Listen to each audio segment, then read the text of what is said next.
Being a Minnesotan resident, seeing your state in the headlines, especially when it's not good headlines, it speaks to the era, that we are in today. And you talk about this in your latest book, Acker and Branding, the second edition, about the hostile communication environment. Do you think Minnesota's brand is tarnished? Every time that happens to people, I get curious about what to do about it, and you have to argue back. That's true, but you want to do as little of that as possible. It's nice to have just a nice, crisp, clean thing. Like, here's one fact and here's another fact, and let's move on. Because the more you argue about it, the more visible it is. And there's so many people that will not listen to, they won't listen to the content of your argument. They will just recognize there's an argument.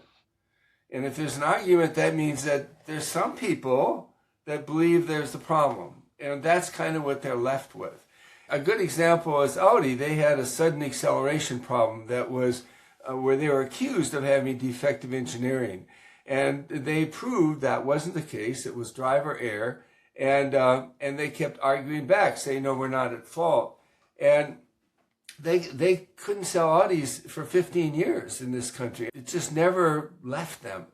What I like to do is just to try as best you can is to ignore it and not to make it visible. Again, if you have to argue back, if it's in a place where it's a rampant mistruth, you very crisply and definitely say, this is true, and it's ridiculous, we're going to move on.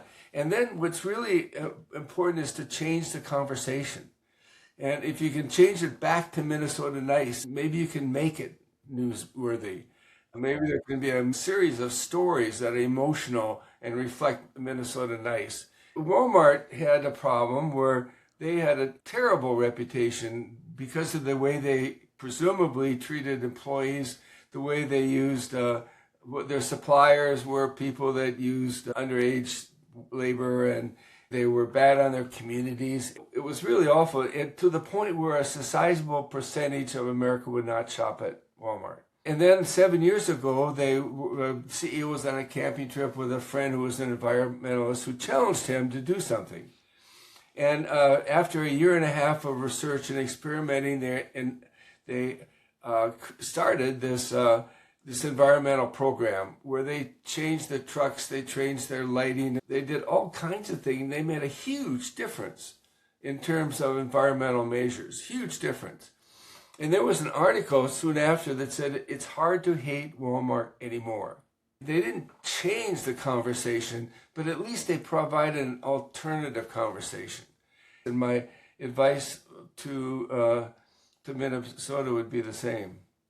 Yeah. Well, it just brings up, as you talk about, if you continue in the argument, you're going to keep having these arguments be in the media.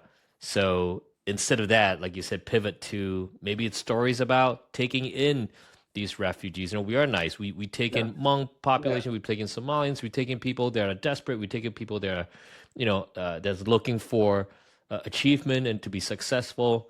And I think focusing on those stories is important. One or two signature stories about people that have really contributed from that community, and frame the discussion that way.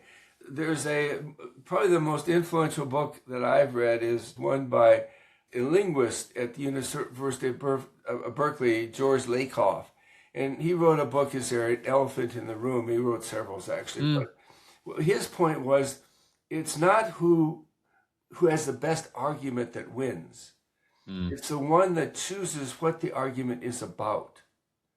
So is the argument about this the scandal that came out of this community, or is the argument about this community that's done as deliverance? You can make the argument about that, then you win. And if the argument's about this scandal, and we're saying, oh, the scandal is not as big as you think, and the scandal's over with, and then you've lost. Right. Right. Reframing it is an important strategy.